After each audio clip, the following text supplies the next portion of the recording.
What if I told you the greatest basketball career ever didn't belong to Michael Jordan or LeBron James, but to a quiet, private giant who mastered one unstoppable move and dominated the league for 20 years? When Kareem Abdul-Jabbar walked off the floor in 1989 at age 42, he didn't just retire, he left behind a mountain of records nobody had ever touched. Most points, most MVPs, more All-Star selections than anyone, 20 seasons, 6 championships, and a shot so automatic it felt unfair. But here's the real question: how did a reserved kid from Harlem become the most accomplished player the game has ever seen? And why did it take so long for fans to truly appreciate him? Let's go back to the beginning.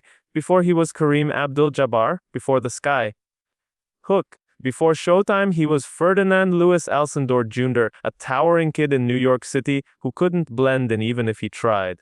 Growing up in Harlem, he was already taller than most adults by the time he hit high school. At Power Memorial, he didn't just dominate, he overwhelmed the city. Opponents had no answer. The rim felt low. The court felt small. But dominance came with isolation. Teammates admired him. Crowds stared at him. And even then, Kareem was different. Thoughtful, intellectual, reserved. He wasn't interested in performing for cameras. Then he arrived at UCLA. Under legendary coach John Wooden at UCLA Bruins, Alcindor turned college basketball into a formality. Freshmen weren't even allowed to play varsity at the time, but in practice, the freshman team led by Alcindor beat the defending national champions. Let that sink in.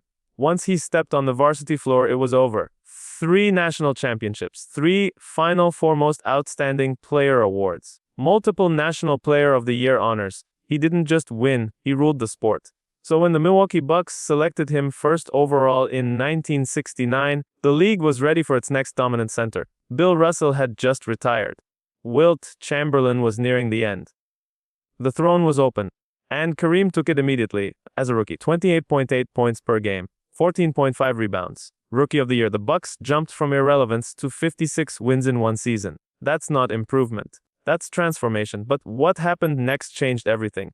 Milwaukee traded for Oscar Robertson, the Big O, a veteran genius paired with a 7'2" scoring machine entering his prime. In 1970-71, the Bucks won 66 games. They ripped off 20 straight wins, a record at the time. Kareem averaged 31.7 points, grabbed 16 rebounds a night, won MVP, and then swept the finals MVP, in just his second season. Think about that.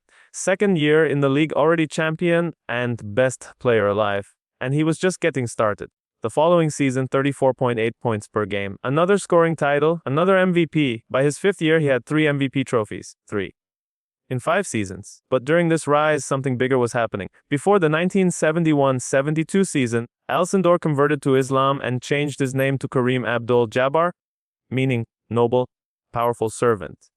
It was a deeply personal decision, a spiritual transformation, and it wasn't universally embraced. In an era when athletes were expected to stick to sports, Kareem was outspoken about civil rights and identity. He wasn't chasing popularity. He wasn't smiling for headlines. He once said, "I'm the baddest among the bad guys."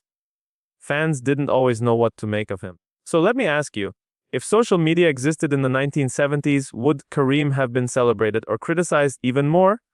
Despite individual dominance, Milwaukee began to fade. The Bucks returned to the finals in 1974 but lost to the Boston Celtics. Oscar retired. The roster weakened. And Kareem felt disconnected culturally from the city. He requested a trade, and in 1975 he landed with the Los Angeles Lakers. That move changed NBA history. His first year in LA, 27.7 points, nearly 17 rebounds, another MVP. That's 4 MVPs in 7 years. The following season, his 5th MVP.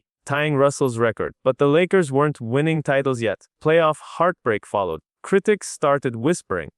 Was he too serious? Too distant? Could he lead a franchise emotionally? Then 1979 arrived. The Lakers drafted a 6'9" point guard with a smile as bright as Hollywood, Magic Johnson. And, just like that, Showtime was born. Fast breaks, no look pass, flair, energy. And in the middle of it all, Kareem's skyhook. Let's talk about that shot. Unsexy, that's what Kareem called it, but unstoppable. He'd catch it on the left block. One dribble. Shoulder turn. Long arm stretching, impossibly high, soft flick. Nothing but net. You knew it was coming. You still couldn't stop it. For 2 decades, Players copied his workouts. They tried yoga, martial arts, meditation. He was ahead of his time physically and mentally. But no one replicated that skyhook. On April 5, 1984, in Las Vegas against the Utah Jazz, Magic fed him the ball. Kareem turned, launched. Swish. Career point number 31, 420. He passed Wilt Chamberlain as the NBA's all-time leading scorer. Pause right there. Wilt scored 100 in a game. Wilt averaged 50 in a season. And Kareem passed him. Is longevity more impressive than dominance? Or is Kareem's career the perfect combination of both? The 1980s Lakers made 8 finals in 10 years. They won 5 championships. They battled Boston. They battled Detroit. They battled history. And in 1985, at age 38, people thought he was done. Game 1 of the finals against Boston, 12 points, 3 rebounds. The Celtics blew them out by 34 in the Memorial Day Massacre. The media declared him washed. But what happened next defines greatness. Kareem watched film endlessly. He sprinted in practice. He refused rest. Game 2, 30 points, 17 rebounds, 8 assists, 3 blocks. The Lakers won the series in 6. In their 4 wins, he averaged over 30 points. At 38 years old, Finals MVP. Let that sink in. How many players in history were the best player on a championship team at 38? That title in Boston Garden erased ghosts. It silenced critics. It cemented legacy. The Lakers won again in 1987. Again in 1988. Even as his scoring dipped below 20 for the first time in his career, he adapted. He defended, he mentored, he anchored. And in 1989, his final season, every arena honored him. The once aloof superstar was now revered. Fans stood. Players applauded.